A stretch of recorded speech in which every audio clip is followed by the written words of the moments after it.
ارشاد ہوتا شجرت سمت مقابل شب و روز کوئی حال شجرت سمت مقابل شب و روز کوئی حال دھوم والنجم میں ہے آپ کی بینائی سبحان اللہ سبحان اللہ سبحان اللہ بے اللہ شک تعالیٰ علیہ وسلم کی کیا شان ہے آپ کی شان بلندی کا کوئی اندازہ نہیں لگا سکتا ہے یہ تو ہم اور آپ کی خوش نصیبی ہے جو ہم اور آپ یہاں پر بیٹھ کر کے اپنے نبی کا ذکر سن رہے ہیں بے شک بے جب شک سے میرے آقا صلی اللہ تعالیٰ علیہ وسلم کا دنیا میں وجود ہوا ہے اس وقت سے لے کر کے نہیں بلکہ جب سے یہ دنیا کا وجود بھی نہیں تھا یعنی جب کسی بھی چیز کا وجود نہیں تھا تب اللہ رب العزت اپنے محبوب کا ذکر کر رہا تھا بے شک قرآن بے پاک کے شک اندر اللہ رب العزت نے ارشاد فرمایا ہے اے نبی ہم نے آپ کے ذکر کو بہت ہی زیادہ بلند کیا ہے بے شک۔ ورفعنا لک ذکرک ہاں بے اتنا بلند کیا ہے اے محبوب ہم نے آپ کا ذکر اتنا بلند کیا ہے جس کی کوئی بلندی نہیں ہے جس کی کوئی انتہا نہیں ہے بے شک حضور بے صلی شک اللہ تعالیٰ علیہ وسلم کے بارے میں سرکار اعلیٰ حضرت نے جو اشعار کے اندر جو بیان فرمایا ہے شش جہت سمت مقابل شب و روز ایک ہی حال ہاں بے شک شش جہت کا مطلب ہوتا ہے 6 جہتیں جی 6 جہتیں کا مطلب پورب پچھم اتر دکھن یہ تو 4 جہتیں تو ہم آپ کو معلوم ہے لیکن 6 جہتیں ہوتی ہیں 6 جہت اتر دکھن پورب پچھم اور اوپر اور نیچے بے شک اوپر بھی ہے نیچے بھی ہے اتر سے لے کر کے دکھن تک اور پورب سے لے کر کے پچھم تک یہ ہو گئی 4 سمتیں اور اوپر مطلب 7 آسمان اور 7 زمین یا رسول اللہ آپ کی شان اتنی بلند ہے تو بڑے پیارے انداز میں فرمایا ہے سمت مقابل شب و روز کوئی حال شش جہت سمت مقابل شب و روز کوئی حال دھوم والنجم میں ہے آپ کی بینائی کیا بات ہے سبحان اللہ سبحان دھوم اللہ سبحان اللہ بے شک والنجم میں ہے آپ کی بینائی کی والنجم ایک بہت ہی بلندی والی جگہ ہے یا رسول اللہ آپ کی دھوم وہاں پر مچی ہوئی ہے یہ صرف جو دنیا کی بات نہیں ہے دنیا میں تو چرچا ہمارے حضور کا ہوتا ہی ہے کائنات کرتی ہی ہے ذرہ ذرہ اللہ رب العزت کی ہر ایک مخلوق درخت کا ایک ایک پتا اور سمندر میں رہنے والی مچھلیاں کائنات کا ایک ایک ذرہ میرے آقا کی تصویر و تحریر کو بیان کر رہا ہے ہمارے حضور کی تعریف و توصیف کو بیان کر رہا ہے یہاں تک کہ حدیثوں کے اندر آیا ہے کہ سائے سوئے طیبہ کا مرارائی کی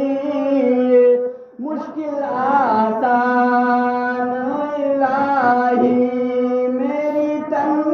تنہائی کی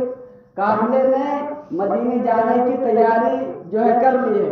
کمر باندھ لی ہے کمر باندھنے کا مطلب ہوتا ہے کہ وہاں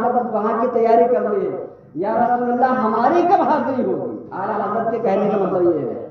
کہ ہم کو بھی اپنی بارگاہ میں جو بلا لیجیے تو یہ میرے دل کی تنہائی دور ہو جائے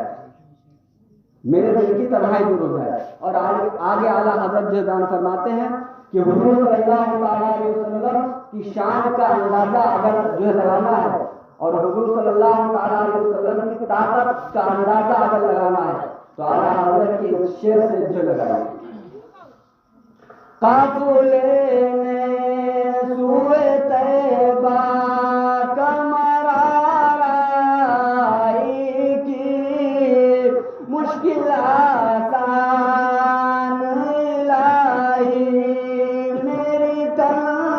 تنہائی کی چاند اشارے کا ہلا حکم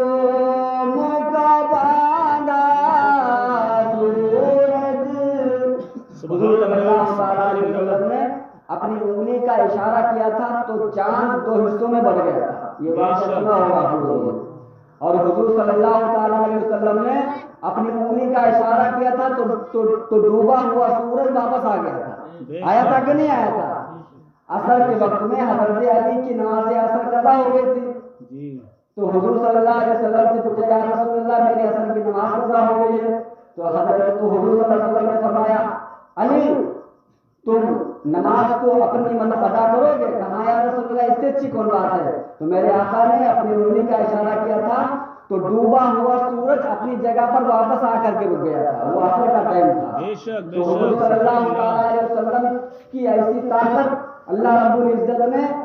ایسی طاقت ہمارے نبی کو عطا فرمائی ہے. ایسی طاقت کسی کو بھی نہیں ملی. ایسی طاقت کسی بھی نبی کو نہیں ملی ہے. ہمارے آقا صلی اللہ علیہ وسلم کتنے خوش نصیب ہیں جو اپنے پیارے آقا صلی اللہ تعالیٰ علیہ وسلم کی امت میں ہم اور آپ یہاں پر جو ہے تشریف لائے ہیں. ہم اور آپ حضور صلی اللہ تعالیٰ علیہ وسلم کی امت میں آئے ہیں. یہ اپنے اوپر جتنا فخر کریں اتنا ہی کم ہے. کیونکہ اس امت میں آنے کے لیے بڑے بڑے انبیاء کرام دعائیں مانگا کرتے تھے.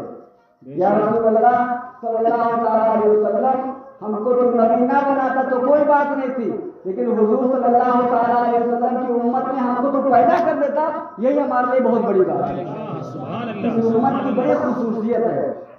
اس امت کی بڑی خصوصیت ہے. تو اعلیٰ حضرت نے بڑے پیارے انداز میں ارشاد فرمایا ہے کہ چاند اشارے کا حکم کا باندھا سورج, چاند اشارے کا حکم کا باندھا سورج, وہاں کیا بات شاہ تیری توانائی, وہاں کیا بات شاہ تیری توانائی کی. قافلہ